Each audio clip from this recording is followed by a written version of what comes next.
is Brianna Sinclair, and this is my 30-second week on HRT. If you like my content, please like, comment, subscribe. Feel free to ask questions, and I would love to answer them. On my channel, I post mostly transgender content regarding my journey through my transition. But that's not to say that my channel won't turn into something else. And with that being said, let's get right into the video. Like I said before, it is my 32nd week. Hey, Mindy. Quick measurements update. So my hips are at 34 and a half, my bust is at 35 and a quarter and a half, and my waist is at 24 and 3/4. So the only thing that really changed was my waist, and I attribute that to my waist trainer for the most part.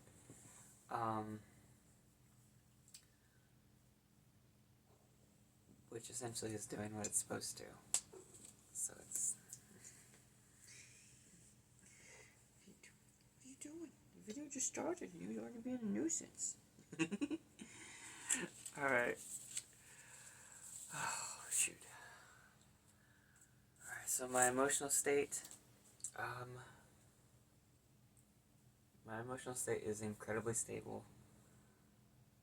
I do think about, like, the bigger picture, I guess, as far as, like, my emotions and how I react to things, which I think is a little bit more mature than what, like, I used to think before HRT. I could always, like, kind of,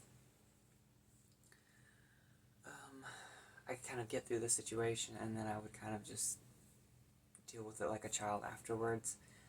But now it's just like I can brush anything off, it feels like, and it was really good. Like today, specifically today, I had a guest who did not like me asking her if I wanted to help her save money, and I tried to cater her because she had trouble hearing because she was older, and she just left, and I was like, okay. Because I was just trying to help. And I don't care, but it's situations like that where it's like, if I'm gonna get in trouble, I'm gonna get in trouble, and I'm gonna deal with it like an adult. But that's it. Hair growth and reduction. I haven't noticed any hair reduction recently. Something interesting that I just now noticed, and I've probably kind of like nonchalantly passed it off, was that like my hair's not falling out anymore as quickly, which is wonderful. Previously I was taking medication to stop my hair loss because I was projected to lose everything I had as far as like hair goes, and I didn't want that to happen because I love having long hair. It feels really good, and with me being able to grow my hair out, I do find myself like kind of reaching into the back of my head and kind of feeling it because it's like the longest part of like my hair, and it's somewhat comforting to kind of like, you know what, that's there, it's working, it's progress.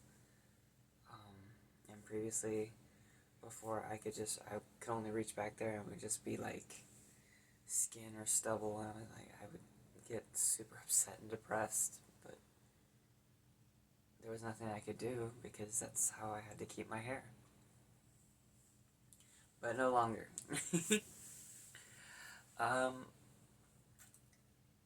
But other than that, the hair on the rest of my body, other than like my head, seems to be growing considerably slower. The hair on my head, like I was saying, seems to have like stopped falling out. I'm finding less of it in my combs and brushes and less of it in my shower. I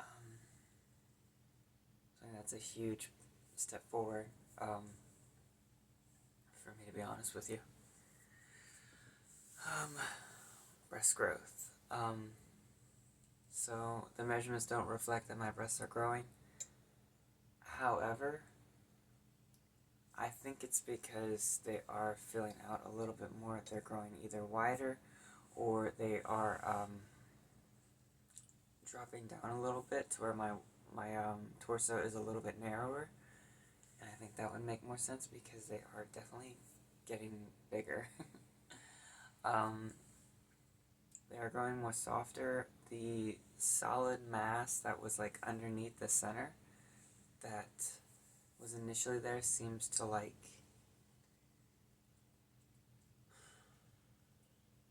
I don't know if I would say dissolve, but it just kind of seems to be like dissipating into that softer mass. I imagine that's it, like reaching a more mature form of growth. And that's pretty much it. They still hurt very frequently. Not as often as they used to, but I feel like it just kind of comes in waves, and I haven't really figured out a pattern with it yet. Like there's moments where like I'll be fine for the first hour of the day, and then I'll hurt the rest of the day until I go to bed, and if anything touches it, it's incredibly painful. Other days I'm fine throughout the whole day, unless something like rubs up against my breasts or something touches them, and then it really hurts or it's uncomfortable. Fat redistribution, I still haven't noticed anything. I'm not 100% sure what I'm looking for to notice, other than like what's kind of like been put in like my face, I guess. What's kind of like deposited in my face. But I have tried to facilitate that by like eating more, eating a little healthier and stuff like that to kind of help me A, put on weight, and B, allow me to burn fat where my body would deposit it masculinely.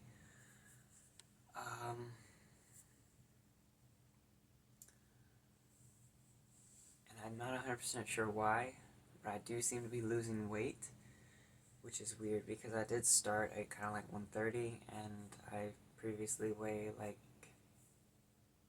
120.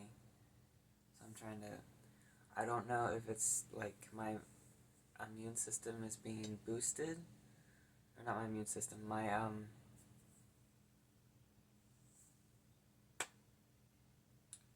I do apologize. I'm a little tired, and it's been a long day for me. My metabolism. I don't know if my metabolism is being boosted because it's like kind of going through like a second puberty, or because it should be slowing it down, is kind of what I read. So I'm not 100% sure why that's going on, but it is what it is. So I was told that if I kept my diet the same, I should be gaining weight. And so I've kept my diet the same, noticed a couple of changes, and then I was like, okay, well, let's supplement this. And in supplementing it, I don't feel like I'm gaining weight per se. Especially not noticing like the changes that I'm hoping for. My sex drive is very much the same,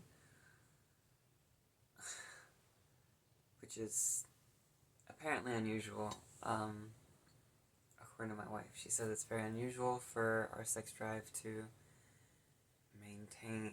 essentially being maintained the way it is, because yes, I can still do everything at the regular frequency I could. I can only do it with someone who has an emotional connection. I have emotional connection with, because it's a very special act to me. And I know it seems really silly, especially nowadays where a lot of couples are like doing open relationships or polyamorous relationships and stuff like that, I don't know if I could do anything like that, because I'm very much like an emotional creature who just wants like one person all to themselves. I know it sounds like really selfish to say, but it's kind of how I feel. I'm not saying I couldn't do something like that, but I guess I'll jump off that bridge whenever I get to it. Being tired, I do find myself being tired, occasionally. Whenever I am tired, I'm really tired, but I can still go a full day, and I did kind of expect, to be a bit more tired than I am, since they increased my, spironolactone dosage, which is my testosterone blocker. And because my testosterone is being dropped further, I had assumed that I would be more tired. I do kind of think at this point my testosterone is kind of being supplemented by like the estrogen to give me a little bit of energy, because your body can kind of regulate your hormones through that way. It can convert testosterone to estrogen and estrogen to testosterone. The testosterone blocker just kind of stops the testosterone from affecting your body, I guess. So, yeah. Muscle development, I am very much losing my muscles. I do find it harder to compete with everyone else in the sports I do, which is to be expected, to be honest with you. And we do have to maintain certain physical standards, and I do have to get ready for another fitness exam, but I am still kind of toned. My fitness exam encompasses push-ups, a 1.5 mile run, and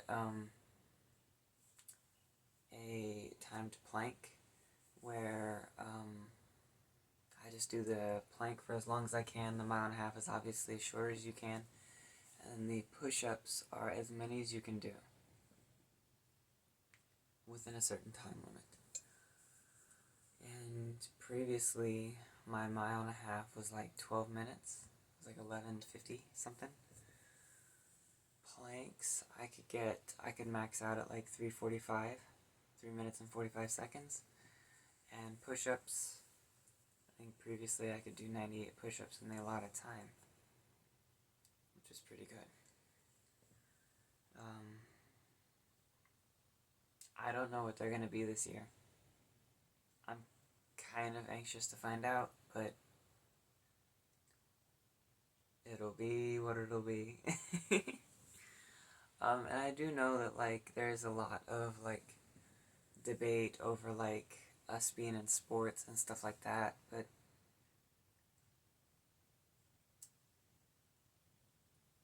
personally, I don't see the issue. I know that's probably, like, a very, unique point of view, because the counter-argument is that testosterone does give us, like, an edge, and I would agree initially it does, but after a certain amount of time limit on hormones, you really quickly lose that edge unless you can maintain, like, yourself.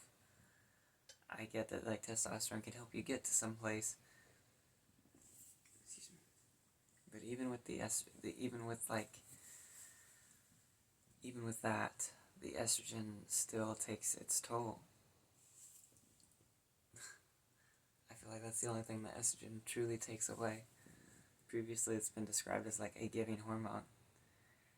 It gives you feminine looks, it gives you breasts, it gives you feminine, like, makes you feel more feminine. it doesn't really take anything away from you. It doesn't take my voice away from you. So like, even though I'm doing voice therapy and I understand that like I still sound pretty masculine, even with me practicing and stuff like that, being that like these videos are part of my practice, they're my diary, they're my update. And if they help one person, then they've done their job. I don't care how many haters I find in the comments. I'm going to keep posting these videos. I haven't determined how long I'm going to do this for. I know I'm going to do it for at least the full 52 weeks. Because the 52 weeks is the time limit for me to be on hormones per my job in order to surgically transition, which means FFS, SRS, and breast augmentation. I want to do a BBL because I don't have the figure that makes me feel more feminine. And I did try to swap out SRS and BBL, thinking that like I could sway the cost in there, and it was just not the cost wasn't a problem. It was more the fact that they just considered BBL to be cosmetic, and I couldn't really find anything that said a BBL would be gender affirming, and that would be the criteria. That's what the breast augmentation, FFS, and SRS fall into as far as why it's covered, and it's because they are considered gender affirming. And I was told I could appeal that decision if I could find evidence that it was gender affirming. And the only thing I could find was nothing really. I could only voice how that portion of my body made me feel and the amount of work that I've put in to try and change it through muscle building and stuff like that. I developed entire workouts and meal plans and stuff like that to building my glutes and my tensor fasciae to widen my hips and to give me more volume in my glutes. Needless to say, it did not work. It works for some people. It does not work for me, unfortunately, and I did try for a long moment and saw no results. I felt I was wasting my time, wasting my energy, and I chose to put those changes somewhere else, and even then, we'll put that time somewhere else, and even then, I didn't notice any shrinkage or anything like that, so I know that, like, whatever my workout was, it was not building muscle the way I needed it to. Hey, buddy. How you doing?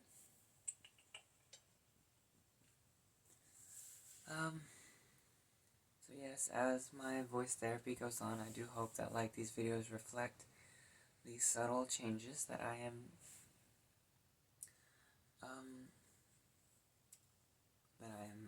my voice is going through in order for me to sound more feminine. Part of my practice is I do my best at my makeup store job to sound feminine over the phone, so that way I can get an unbiased opinion, because I don't have a whole lot of time to do my makeup before work sometimes. I do dress pretty androgynously at like my makeup store job, and that has created a couple tidbits of confusion, because they do know that I'm transitioning. I dress androgynously, so the pronouns I use are not 100% clear, and I tell them, like, in person, I don't care what you call me. I'm not going to be a pronoun Nazi. Because I understand. I have to dress androgynously because one, there's a dress code that I'm not prepared for, and I just haven't had the chance to go get clothing for it yet. Two, I look very masculine without my makeup, and slightly feminine. It's a weird mix.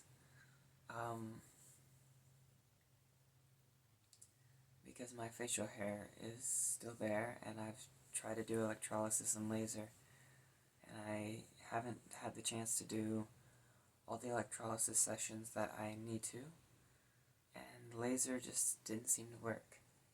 So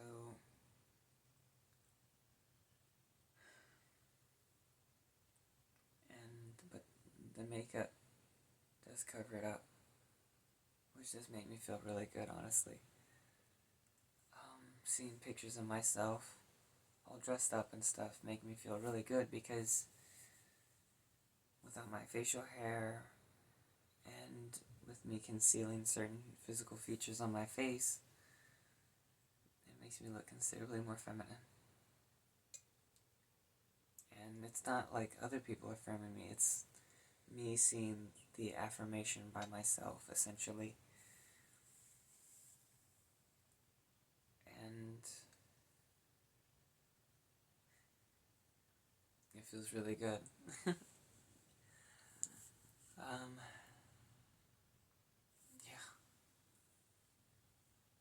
It feels wonderful. It's very euphoric for me to actually, see myself all dressed up. And whenever, sometimes, in the voice recordings and stuff like that, I'll catch little tidbits of, a feminine voice from me, and sometimes it's really hard to recreate. Other times it's like, I can only do it for that sound. And that's what I need to work on. Because this is not my voice. This is me actually trying to sound feminine because it makes me feel better.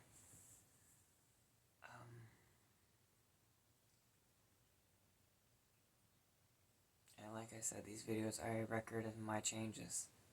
They're a record of my transition, so me displaying that, I feel like, is a vital part of my journey. My voice therapy with a professional started a month or two ago. My personal voice training did begin 2 years ago, at least, probably 3, because I had come out to my wife, and I had looked at what I could do in order to transition before actually getting on HRT. They recommended wearing feminine jewelry, growing out your hair, getting electrolysis, getting laser, and working on your voice. Because your voice is considered your second face, as described by many people. It's like if what people would picture you as by just hearing your voice. So if you sound masculine, they're going to picture some form of man. And yes, I do acknowledge that I sound masculine, but I do try to fix that. And I do hope that my therapy does pay off and helps me get the feminine voice that I want. I'm not 100% sure what the end result's going to be, but as of right now, anything feminine is better than what I'm working with on a day-to-day basis, in my eyes.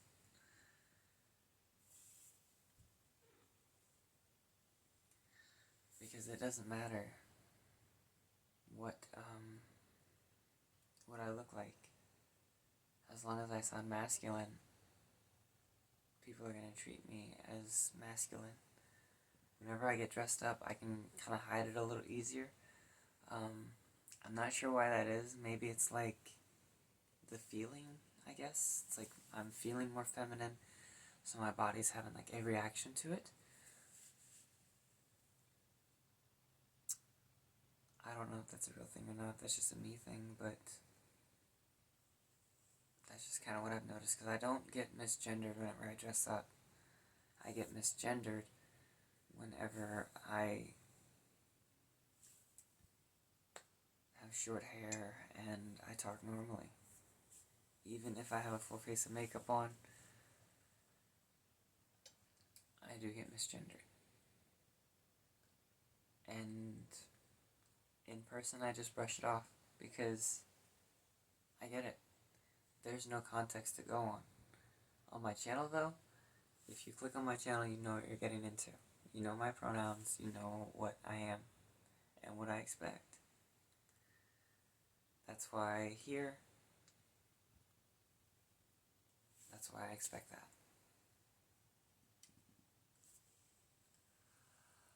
I think that's it for this week. Like I said, if you like my content, please like, comment, subscribe to show me your support. I would love to answer your questions. I would love to help y'all out. If you have any questions or if you just need a friend. My hope for the channel is to build a community. I've attached a Blue Sky to it, and there is a Discord attached to my account. That way, if anybody needed to message me and ask me a personal question or ask me a personal request for what they would like to see or would like me to cover, I could do that. And I feel like it would help further the creation of a community, creating awareness, and showing people that we're not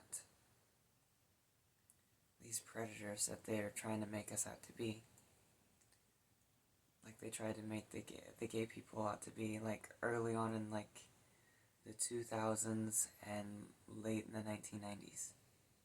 Well, late in the 1900s, I guess.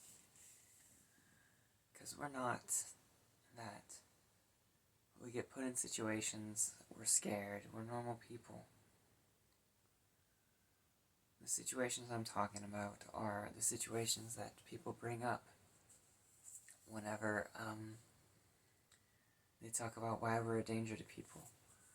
Like putting us in women's prisons. They talk about the women that got, it was like 1 or 2 women that got pregnant from consensual sex by a transgender woman.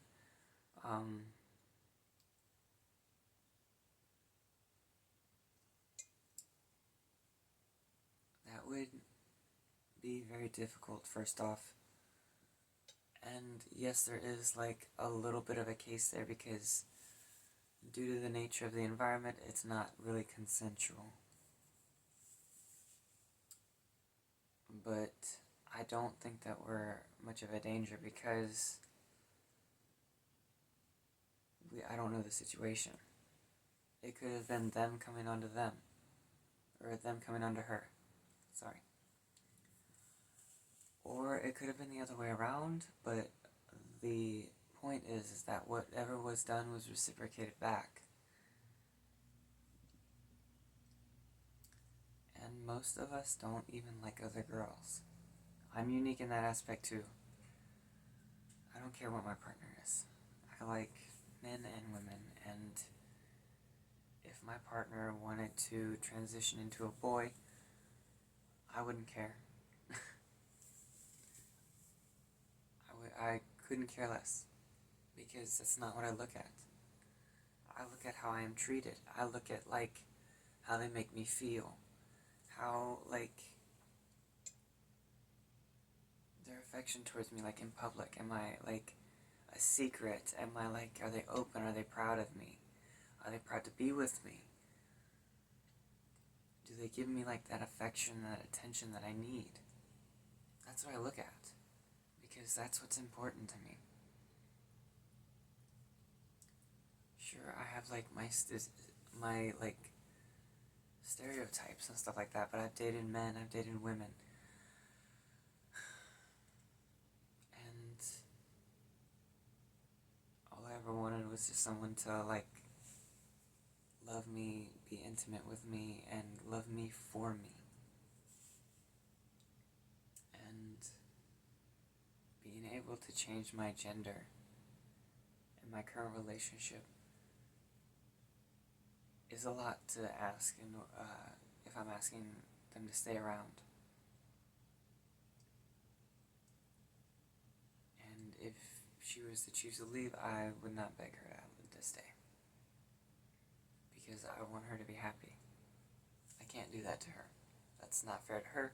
That's not fair to me, because neither one of us is going to be happy, and she's going to be especially unhappy. So I love her enough to walk away, essentially, and it's a hard decision. It's a sad decision, but it's a necessary realization. Coming out to my wife was the hardest thing I've done, and yes, it did result in the most painful year of my entire life. But we're making it. We're making it through my transition together. And we still love each other. Of course, there is a chance that we don't work out. There's a chance that, one of us calls it quits.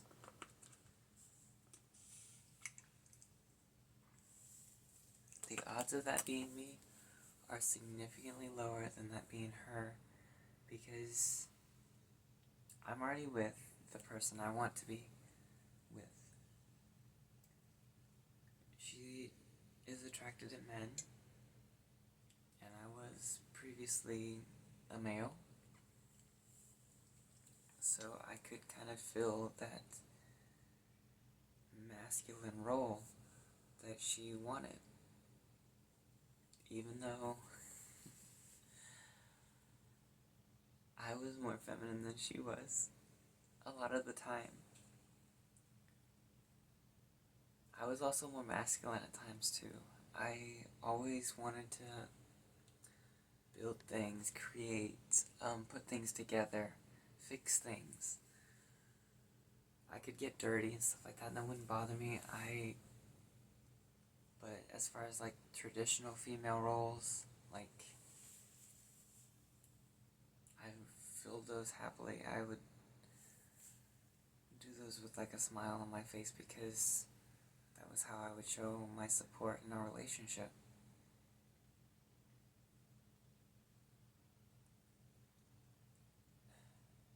But regardless, whether my relationship makes it or fails, my relationship has given me so far the happiest years of my life. And I'm thankful for that. So I'm happy to just have those memories. It's hard to say, honestly, because initially a breakup is painful. Ungodly so. It hurts more than anything. It feels like your heart's being ripped out of your chest. You can't hold your tears back no matter what. And that's terrible. It is a horrific feeling.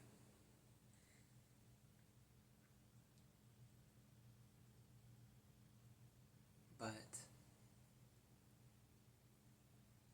it's necessary to go through that to heal. Because I do believe there is someone out there for everyone. So whenever you find that someone, if this person that wasn't meant for you can love you so much that way that you would feel that way, imagine how much you'll love the next person that you're truly meant to be with. For me, I don't think I'm meant to be with anyone else but my wife. But I would not blame her if she said that she couldn't stay. Not one bit. Because the gender transition is not what she signed up for. She went into our relationship expecting her to be the wife, me to be the husband, and for me to fill that masculine role out in town, and to be affirming for her. And I failed at that. I failed so hard at that, I am now a girl. It's just...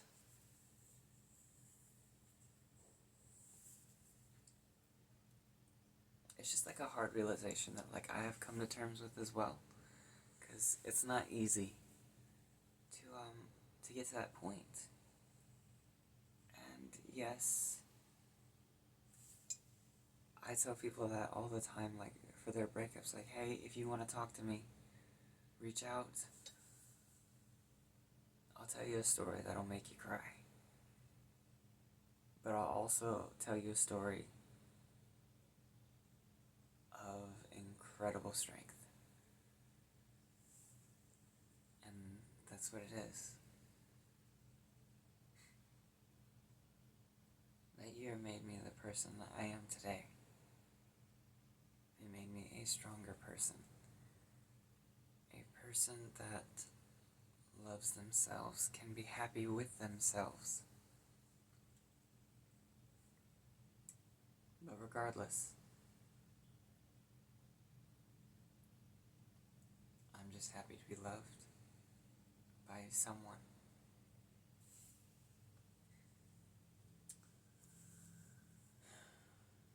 My favorite memories are, we used to have this spare bedroom. We called it the media room. It had this massive soft beanbag in it. It was like a beanbag couch that we could lay on. And we would lay on it together. We'd put a movie on the projector, and I would project it up onto the wall. I would crawl up next to her, and we would just hold each other the entire movie.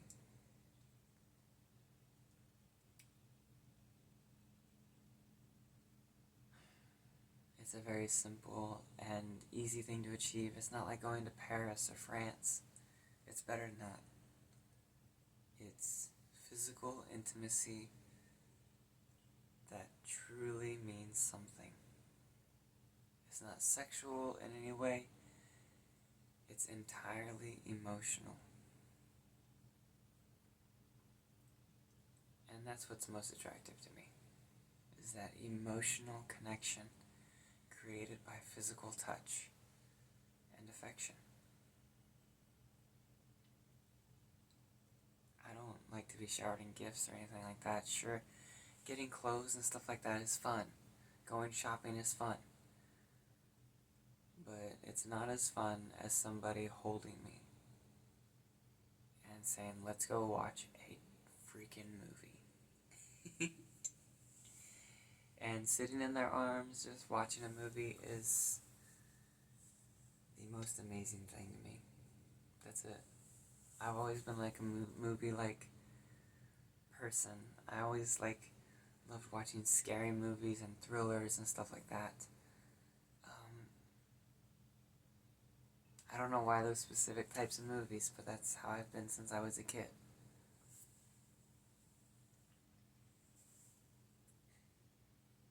That's how I've always been. But anyway, this is actually it. This is Brianna Sinclair, signing off.